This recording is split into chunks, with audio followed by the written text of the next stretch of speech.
Bismillahirrahmanirrahim. Rabbi shrah li sadri wa yassir li amri wahlul 'uqdatam min lisani yafqahu qawli.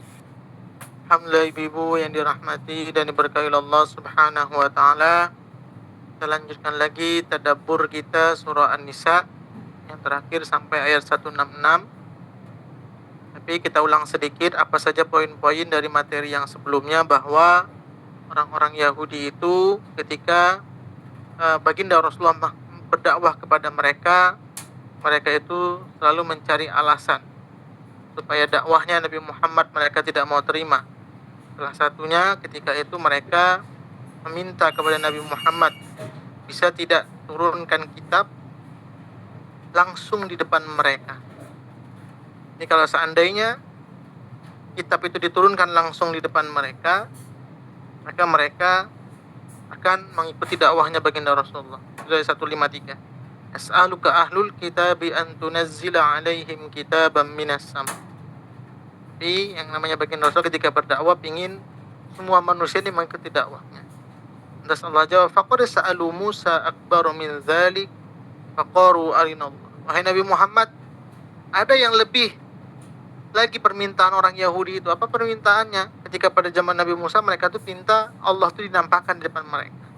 Sebenarnya itu hanya alasan bagi mereka saja supaya mereka tidak menyembah Allah Subhanahu wa taala. Kemudian diangkat bukit Tur Sina di atas kepala mereka supaya mereka mau bersujud.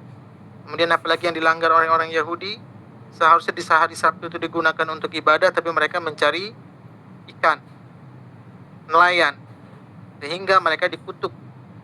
Kunu qiratan khasiin, seperti kera. Ada yang betul-betul bentuk seperti kera, ada yang sifatnya seperti kera.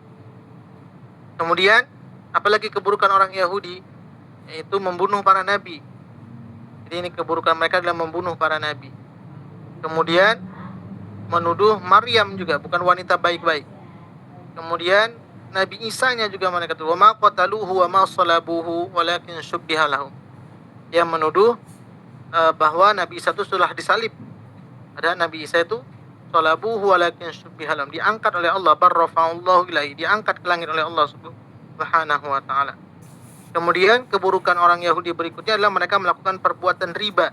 Jadi riba ini mereka juga fa bizulmin minal ladzina hadu harramna 'alaihim thayyibat. Mereka itu yang selama ini dibolehkan oleh Allah, kemudian dihukum oleh Allah segala makanan-makanan atau daging yang dibolehkan tapi bagi mereka dilarang.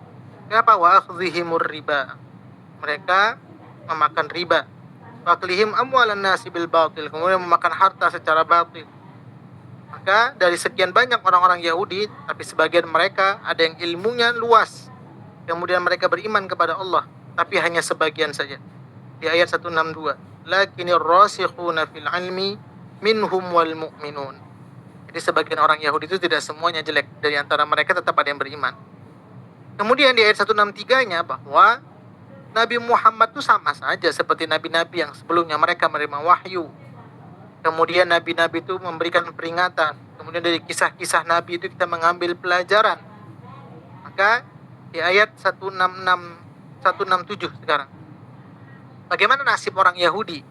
Ini masih lanjutan tentang keburukan orang Yahudi. Yaitu dalam ayat ini, a'udzubillahi minasyaitonirrajim, bismillahirrahmanirrahim.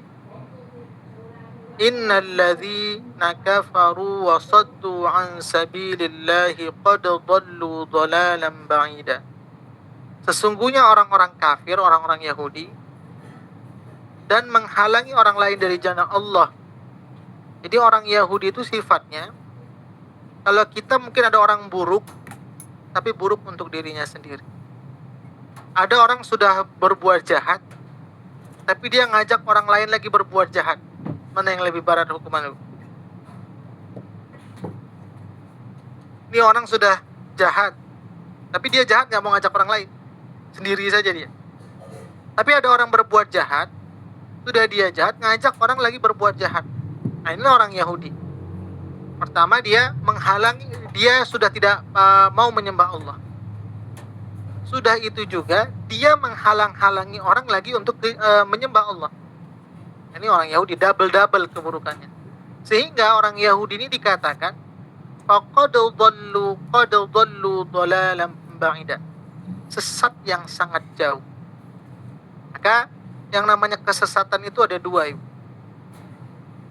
Kalau orang sesat, contoh di tol atau di jalan, tiba-tiba baru 3 menit ke depan tersadar, kayaknya kita terlewat lah ini jalannya.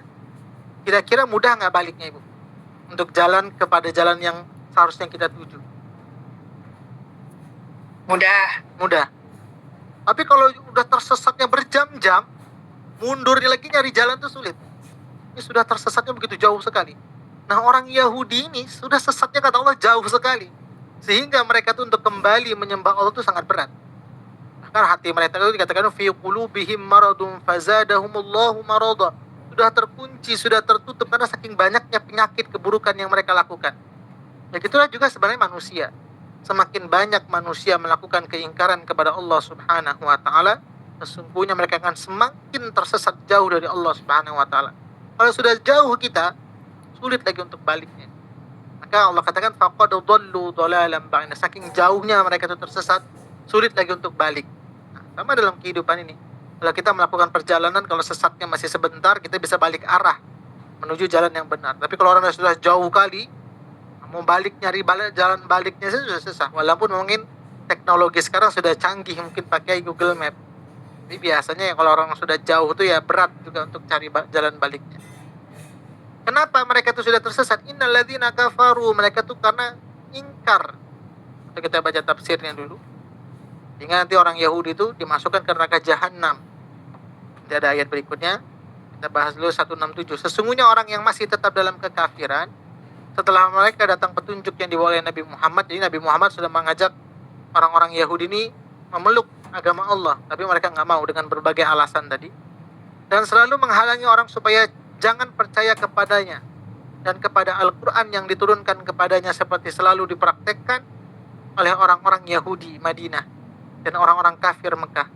Telah dinyatakan oleh Allah bahwa mereka itu sesat dari jalan yang benar dan sulit bagi mereka untuk kembali ke kebenaran. Kenapa? Karena saking jauhnya tadi kesesatan itu sulit untuk balik lagi. Memang tepat apa yang diterangkan oleh Allah mengenai orang-orang Yahudi itu, karena mereka sudah seharusnya percaya kepada seruan Nabi. Nabi ini sudah mengajak mereka, tapi mereka banyak alasan. Apalagi mereka telah mengenal beliau dalam kitab-kitab mereka sendiri. Bahkan orang Yahudi itu dikatakan dalam Quran, alladzina atainahumul kitaba ya'rifunahu kama ya'rifuna abna'ahum, dalam surah Al-Baqarah itu. Orang Yahudi itu mengenal Nabi Muhammad, dia jauh lagi lebih mengenal Nabi Muhammad dibandingkan anak-anak. Seperti mereka mengenal anak-anaknya. Ya, kita bisa buka dalam surah Al-Baqarah ayat 146. Alladzina atainahumul kitaba ya'rifunahu kama ya'rifuna abna'ahum wa inna fariqam minhum la yaktumunal haqqa wa hum ya'lamun. Orang-orang yang telah kami beri kitab, Taurat dan Injil, orang-orang Yahudi dan Nasrani, mengenal Nabi Muhammad itu seperti mereka mengenal anak-anak mereka sendiri. Sesungguhnya sebagian mereka pasti menyembunyikan kebenaran karena mereka mengetahuinya. Jadi memang sudah ada informasi Nabi Muhammad. Mereka seharusnya ketika bertemu dengan Nabi Muhammad ya seharusnya mengikuti dakwanya. Tapi mereka mencari celah, mencari alasan-alasan supaya tidak mau mengikuti dakwah Nabi Muhammad. Tetapi mereka tetap ingkar dan selalu mengadakan kebohongan dan tuduhan palsu terhadap beliau, terhadap Al-Quran yang dibawa oleh Nabi Musa, agar dibawa oleh manusia jangan beriman. Jadi tadi dia sudah tidak baik, ngajak orang lagi tidak baik. Yaitu Muhammad itu seorang Rasul, mengapa tidak diturunkan kepada sebuah kitab yang lengkap sekaligus? Ini salah satu alasan orang Yahudi kalau Nabi Musa itu menerima wahyu langsung sekaligus. Taurat itu diturunkan langsung blek satu Taurat itu. Nah, kalau kita kan Quran tidak, berangsur-angsur. Sehingga orang Yahudi pun mencari alasan. Nabi kami Nabi Musa itu ketika menerima wahyu Taurat itu turunnya sekaligus. Maka dia tadi juga minta Quran itu kalau bisa langsung datang sekaligus di depan mereka malah. Tapi kan lain halnya Quran itu turun ke muka bumi tergantung bagaimana permasalahan umat. Maka Allah turunkan jawabannya dari wahyu. Sehingga mereka ini menjadi alasan juga. Kalau biasa orang nggak mau tuh banyak saja alasannya, Bu ya. Contoh saja kadang kita ngajak orang kebaikan, Kalau dia memang nggak mau, terkadang banyak saja alasan celah supaya dia nggak mau ngikut. Nah, begitulah juga orang Yahudi ini sebenarnya dalam hati mereka tuh udah nggak mau ikut, tapi mereka selalu cari celah alasan supaya adalah kata-kata supaya nggak ngikutin tadi. Maka Allah telah menyebutkan dalam Taurat bahwa syariat Nabi Musa tidak akan diganti dan tidak akan dihapus sampai akhir hari kiamat.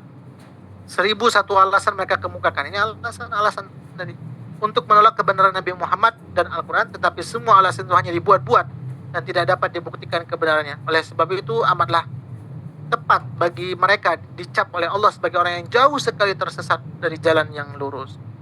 Sehingga mereka dikatakan orang yang kafir, tidak mau menyembah Allah Subhanahu wa taala. Nah kan begitu. Wa zalamu.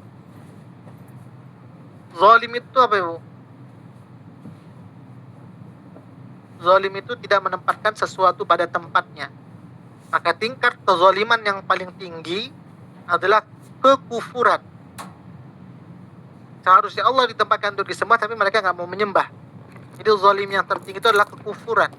Maka itulah kezaliman yang dilakukan oleh orang Yahudi dan Nasrani. Mereka tidak mau menyembah Allah Subhanahu wa ta'ala. Lam yakunillahu yaghfira lahum wa la liyahdihum tariqa. Sehingga mereka nggak diampuni, kemudian mereka nggak dapat petunjuk. Sehingga mereka illa tariqa jahannam, maka sebaik-baik bagi mereka itu balasan dari neraka jahannam. Khalidina fiha abada, dan mereka kekal di dalamnya. Maka nadzalika 'ala Allahi yasira. Jadi di sini sesungguhnya orang-orang kafir dan melakukan kezaliman, apa tadi kezaliman, mereka itu tidak mau menyembah Allah. Allah tidak akan mengampuni mereka dan tidak pula akan menunjukkan kepada mereka jalan yang lurus, kecuali ke jalan ke neraka jahanam. Mereka kekal di dalamnya selama-lamanya, dan hal itu sangat mudah bagi Allah. Maka ini tadi kezaliman yang paling tertinggi itu adalah kezaliman tidak mau menyembah Allah Subhanahu wa taala. Maka tadi dalam surah An-Nisa ayat 167 tadi, keburukan orang Yahudi selain mereka melakukan keburukan, mereka ngajak orang lagi atau mencegah orang untuk mengenal Allah. Maka kufur itu adalah bagian dosa yang besar.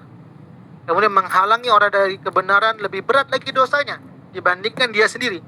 Udah dia kufur tapi ngajak orang lagi ke kufuran, jadi dosanya berkali-kali lipat. Kemudian apa yang seharusnya kita bagi seorang muslim melakukan, yaitu bagaimana kita mengajak orang lain dalam hal kebaikan. Kalau tadi orang kafir mencegah orang mengingat Allah, maka kita tugas bagi orang muslim bagaimana mengajak orang lain mengenal Allah. Nah, kebalikannya seperti itu seharusnya. Bagaimana kita mengajak ketaatan. Sehingga yang namanya ilmu itu Bu ya, jangan kita sendiri saja. Kalau bisa ramai-ramai. Maka termasuk hadis yang dalam berkaitan membaca Quran. Majtama'a qaumun fi baitin min buyutillah. Barang siapa yang berkumpul, jadi kalau ditanya itu dalam kitab At-Tibyan juga yang kita pelajari, atau fikih yang berkaitan dengan Quran, sebaik-baik adalah majelis ketika beramai-ramai. Kalau guru saya ngumpamakan seperti ini, maka kita baca Quran ini Bu, ini diantara kita nanti saling bersaksi. Ini kita ada catatan absen saya, jumlah kita ini ada 73 orang. Jadi kita ini 73 orang. Maka di antara 73 kita ini akan menjadi bersaksi di hadapan Allah bahwa kita ini pernah ngaji bareng-bareng, pernah ngaji sama-sama, pernah duduk bersama meluangkan waktu walaupun jaraknya jauh, walaupun tidak bertemu langsung. Tapi dengan teknologi sekarang, majelis itu ada majelis offline, ada majelis online kalau zaman sekarang. Intinya kita setiap hari mendengarkan suara ibu-ibu semuanya, bertemu dalam kebaikan, bertemu dalam wasilah membaca Quran. Maka semua kita akan jadi saksi. Kemudian bukan itu saja yang kita harapkan.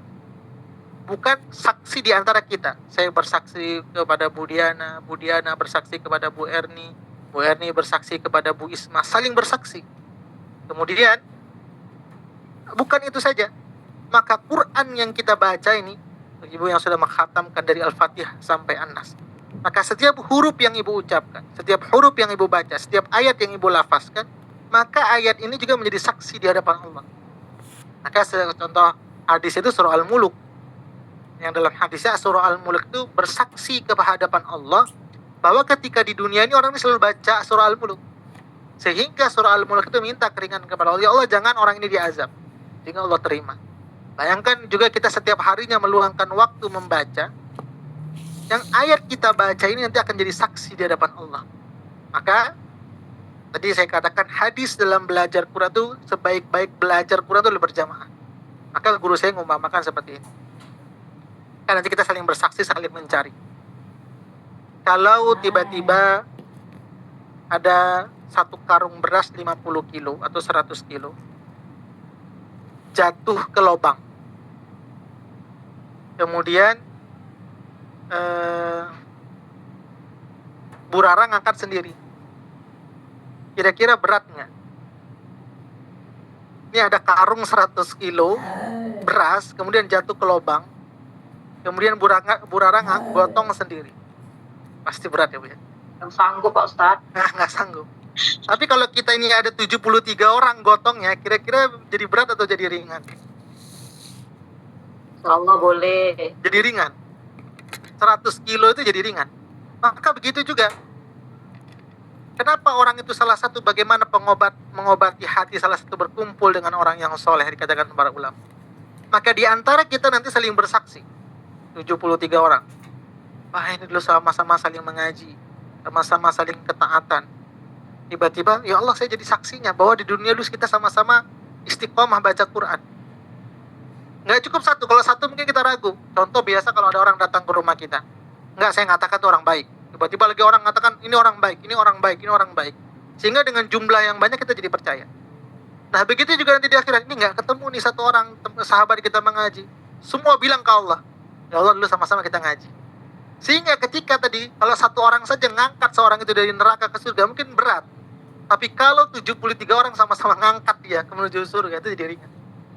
Itulah salah satunya kenapa majelis ilmu atau majelis Quran itu sebaiknya berjamaah. Karena nanti kalau kita tidak ditemukan di surga, kita semua sama-sama bisa saling narik, saling ngangkat. Maka itu dikatakan hadis majtama'a qaumun fi baitin yatluna kitaballah wa yatadarasunahu bainahum. Di antara mereka itu berkumpul, kemudian di antara mereka saling belajar. Maka tadi kalau di antara kita nggak bisa jadi saksi, contohnya kita nih, semua nggak ditemukan di surga, maka apa yang jadi saksi? Qurannya yang akan hadir di hadapan Allah. Ya Allah, dulu ketika di dunia dia meluangkan waktu baca. Ya Allah, ketika di dunia dia haus karena baca. Sehingga Qurannya langsung menghadap Allah Subhanahu wa taala. Itulah kedahsyatan ketika Quran dibacakan dalam hal berjamaah. Jadi dia saling mencari dan saling menarik. Jadi di antara kita nih nanti di akhirat saling menarik. Itulah keutamaan dari berjamaah. Maka tadi salah satu keingkaran orang Yahudi itu, mereka itu adalah menyalahi kitab yang sudah diturunkan kepada mereka, sehingga mereka itu semakin jauh dari Allah Subhanahu wa taala. Maka tingkat kezaliman yang paling tinggi tadi itu adalah kezaliman mereka tidak mau menyembah Allah. Jadi makna zalim secara sederhana adalah tidak menempatkan sesuatu pada tempatnya. Maka Allah dia tidak tempatkan sesuatu yang seharusnya semestinya disembah. Maka ayat ke-168, 169, di samping orang-orang Yahudi dicap sebagai orang kafir, mereka dicap juga sebagai orang yang zalim. Memang demikianlah halnya orang kafir itu. Mereka zalim terhadap diri sendiri, zalim terhadap kebenaran. Jadi harusnya kebenaran yang dibawa Nabi Muhammad itu diterima, tapi dia ingkari. Zalim terhadap diri sendiri karena mereka tetap tidak mau menerima kebenaran, meskipun bukti telah menunjukkan dengan jelas. Buktinya di mana? Ya di kitab-kitab mereka itu informasi Nabi Muhammad itu sangat banyak sekali. Bahkan tadi ayat yang saya bacakan lebih banyak seakan-akan mereka tuh mengenal anak mereka sendiri. Ya. Maka inilah suatu kezaliman sangat besar. Meskipun bukti telah menunjukkan jelas kesesatan mereka dan karena memperturutkan hawa nafsu keinginan untuk mempertahankan kedudukan dan menguasai harta kekayaan. Dulu ketika kita bahas kenapa orang Yahudi dan Nasrani itu nggak mau menyembah, apalagi ketua-ketua kelompoknya, karena takut kehilangan harta, takut kehilangan jabatan, karena mereka tuh banyak pengikutnya, termasuk kenapa informasi Nabi Muhammad itu dihilangkan dalam kitab mereka. Fawailul lilladzina yaktubuna alkitaba biaidihim. Dikhawatirkan nanti kalau ada informasi Nabi Muhammad, maka pengikut-pengikut mereka bisa beralih dan mereka tidak bisa mendapatkan keuntungan duniawi lagi. Dan agar mereka sajalah yang benar dan dipuja-puja, zalim terhadap orang lain, masyarakat, karena dengan tindakan-tindakan mereka yang seharusnya dapat menikmati kebenaran tetap dalam kesesatan. Nah, Maka ini salah satu kezaliman yang sangat besar. Maka di ayat 168, 169 tadi, bahwa kezaliman yang paling tinggi itu adalah kezaliman menyekutukan Allah, sehingga Allah tidak ampunkan mereka, kemudian mereka kekal di dalam neraka. Sampai kapan mereka itu zalim kepada Allah? Sampai ajal menjemput mereka. Sehingga mereka itu membawa dalam kehidupan mereka sampai akhir hayat, mereka itu tidak beriman kepada Allah. Maka ini juga apa pelajaran yang bisa kita ambil kalau seandainya dalam kehidupan ini kita sudah tersesat jauh dari Allah, segera bertobat sebelum ajal itu menjemput. Karena memang tolak ukur seseorang itu kafir atau tidaknya nanti akhir dari kehidupan mereka. Kemudian Allah akan membuka rahmat juga bagi orang yang bertobat. Itu Allah akan buka pintu-pintu kebaikan berikutnya. Tapi kalau kita sudah menutup taubat, tidak mau bertobat, maka Allah akan jadikan dhalalan ba'ida, sesatnya tadi semakin jauh. Nah, kalau udah jauh tadi sulit kita untuk balik. Kemudian ayat 170. Ini tadi mereka dimasukkan ke neraka. Illa tariqa jahannam khalidina fiha wa kana dzalika 'ala Allah yasir. Ya ayyuhan nas. Nah, jadi ya ayyuhalladzina amanu. Ini manggil orang-orang Yahudi yang mereka itu belum beriman. Jadi semua manusia, mau manusia yang sudah beriman, yang belum beriman. Karena manggil orang Yahudi, mereka itu belum beriman. Jadi bukan ya ayyuhalladzina amanu, ya ayyuhan nas. Qad ja'akumur rasulu bil haqqi min rabbikum, menegaskan lagi bahwa Nabi Muhammad ini diutus untuk membawa kebenaran dari siapa? Mir rabbikum, dari Tuhan, dari Allah. Fa aminu khairal lakum, dan kebaikan itu kebaikan untuk dirimu juga. Wa in takfuru fa inna lillahi ma fis samawati wal ard, maka Allahu aliman hakima. Wahai manusia, sesungguhnya telah datang Rasul kepadamu dengan membawa kebenaran dari Tuhan. Maka berimanlah kepadanya, itu lebih baik bagimu. Dan jika kamu kafir, itu tidak merugikan Allah sedikit pun. Karena sesungguhnya semua yang ada di dunia ini milik Allah, bumi dan langit. Kita ini juga milik Allah. Nggak apa-apa kata dalam ayat ini kamu tidak mau beriman kepada Allah. Nanti ada masanya engkau akan meninggal dunia, dan nanti engkau akan dimasukkan ke neraka jahanam dalam ayat tadi. Bahwa Allah nanti akan memberikan balasan kepada mereka. Dan Allah maha mengetahui dan maha bijaksana. Jadi kalaupun seandainya dia tidak mau menyembah, bahwa sesungguhnya yang di bumi dan di langit ini semua milik Allah subhanahu wa ta'ala. Nggak apa-apa mereka itu tidak mau menyembah Allah, tidak mau mengikut dakwahnya bagi Rasulullah. Tapi nanti pada akhirnya semua di dunia ini, wa ma arsalnaka illa rahmatan lil alamin, juga Nabi Muhammad ini ketika diutus juga untuk menyembah Allah. Bahwa sesungguhnya nanti ketika mereka tidak mau menyembah Allah, bahwa nanti sebaik-baik balasan adalah balasan ketika di akhirat. Maka kesimpulannya, orang yang masih tetap dalam kekafiran dan selalu menghalangi orang untuk beriman, serta selalu berbuat zalim, mereka sebenarnya telah jauh tersesat dan sulit baginya untuk kembali kepada jalan yang benar. Setiap manusia wajib menerima kebenaran, apabila lagi kebenaran itu telah datang, dan itulah yang lebih berat baginya. Maka tadi kalau bahasa tadi, ya ayyuhan nasu qad ja'akum. Allah itu bagi ketika agama ini, Allah datangkan agama itu. Kenapa? Dengan mengutus Rasul.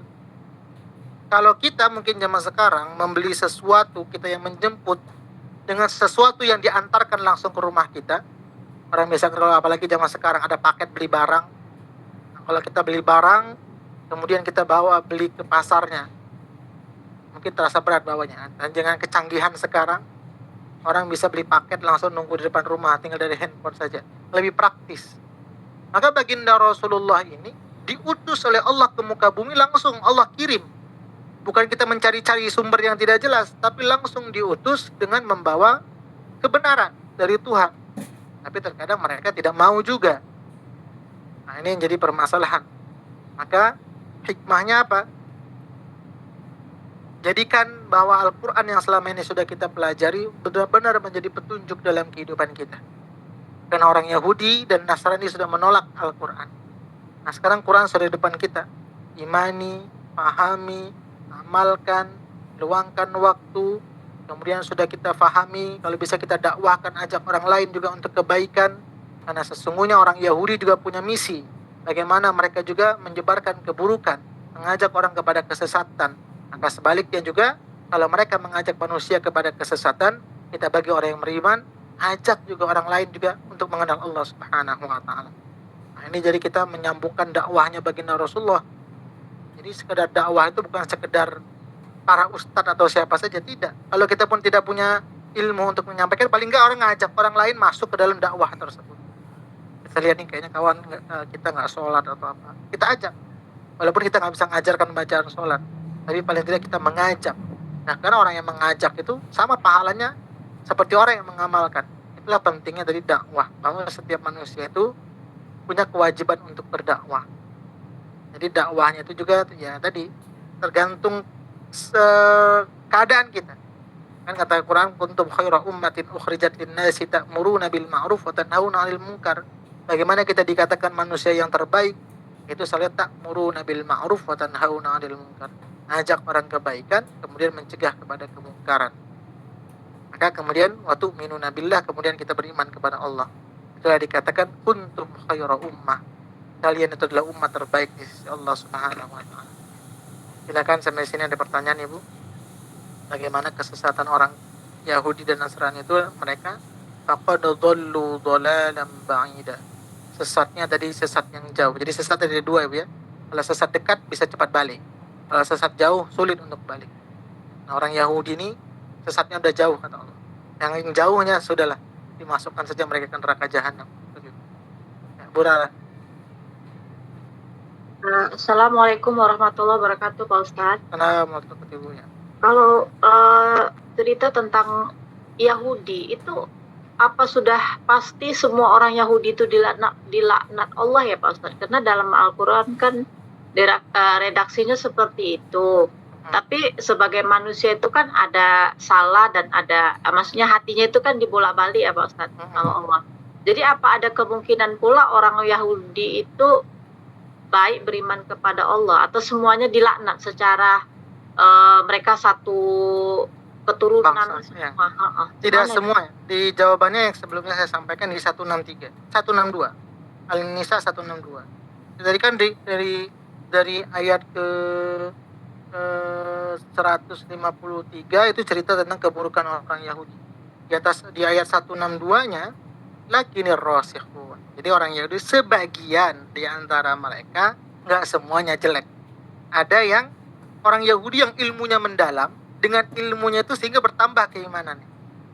Sehingga mereka bima unzila ilaika, diturunkan, beriman kepada apa yang diturunkan, itu Quran. Kemudian wal muqiminas shalah. Orang Yahudi itu ada yang salat, wal mu'tunaz zakah. Kemudian mereka menunaikan zakat, wal mu'minun, beriman kepada Allah, wal yaumil akhir, dan beriman kepada hari akhir. Jadi di antara orang Yahudi nggak semuanya tadi. Ada di antara mereka, tapi memang mayoritas lebih banyak yang tidak mau ngikutin, karena orang Yahudi ini dia melawan, menentang. Diajak baik mereka cari alasan, sehingga itulah ditampakkan bagaimana sikap-sikap orang Yahudi itu. Orang Yahudi sekarang masih banyak juga ya. Nah, jika diberikan ajak kebaikan mereka tidak mau mengikuti. Tapi tadi setiap suatu kelompok tidak bisa kita cap semuanya jelek, bahwa termasuk orang Yahudi ini bangsa yang paling terburuk juga ada kebaikan di dalam. Setiap kelompok kebaikan pasti terkadang di dalamnya ada suatu keburukan.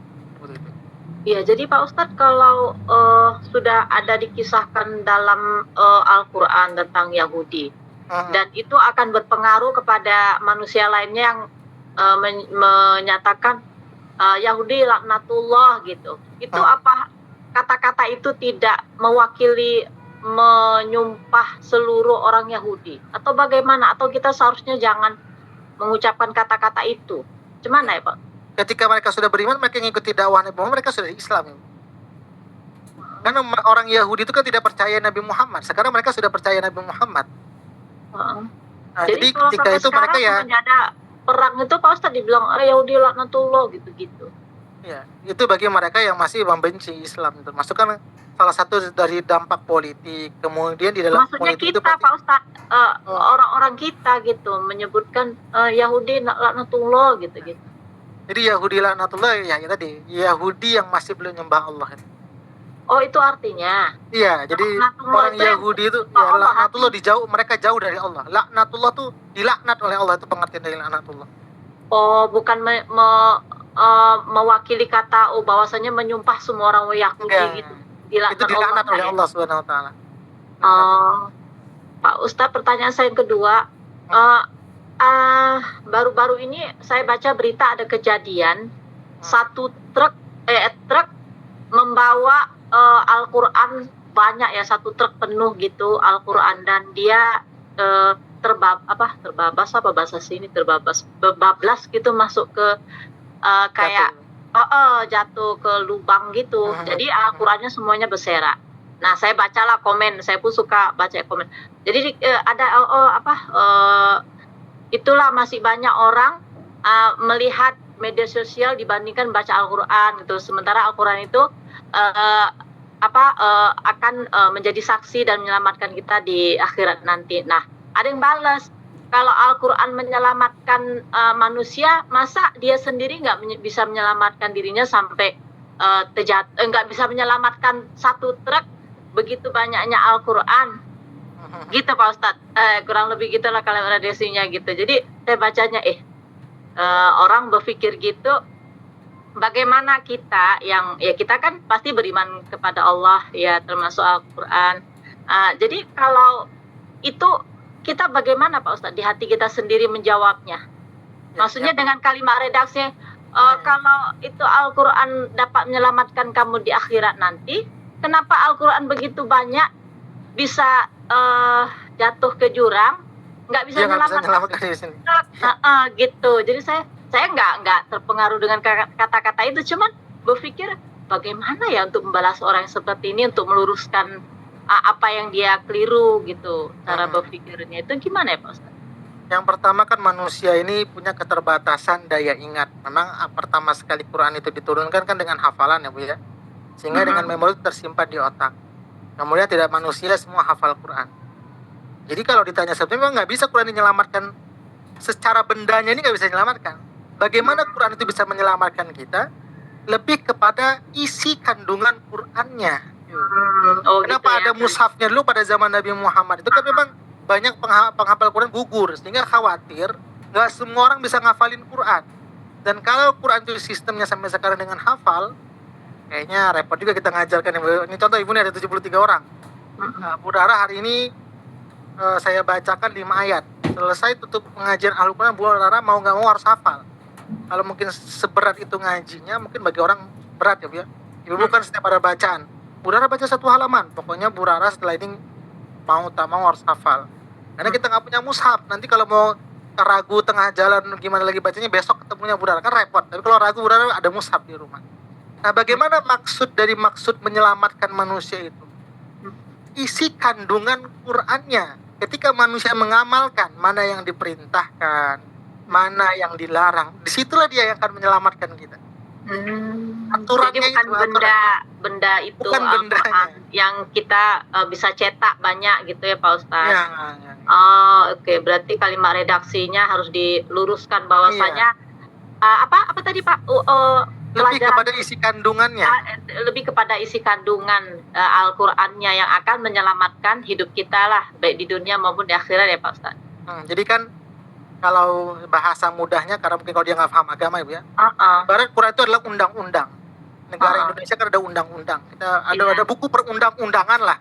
Kemudian dalam undang-undang itu ada undang-undang pencuri, perampok, penzina dan lain sebagainya, hukumannya sekian.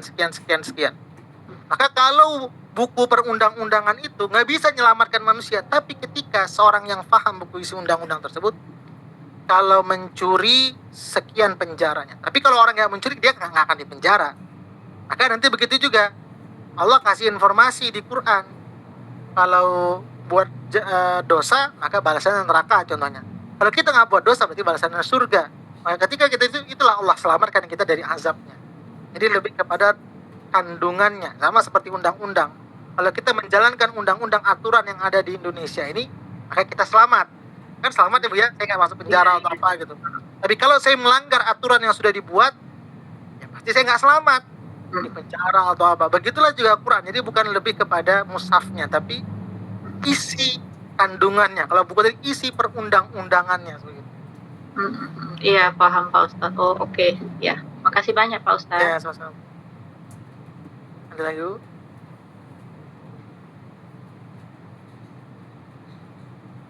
Oke. tidak ada. Mudah-mudahan semuanya kita diberikan keistiqomahan. Insyaallah Quran yang setiap kita baca, kita pahami, kita luangkan waktu bersama Quran, insyaallah tidak ada yang merugi sedikit pun di hadapan Allah Subhanahu wa taala. Karena nanti dia menjadi saksi yang terbaik di hadapan Allah Subhanahu wa taala. Itu yang kita harapkan dari setiap Quran yang kita baca. Mudah-mudahan yang sedikit ini bisa manfaat untuk kita semuanya. Nanti bagi ibu yang belum baca boleh baca setelah doa.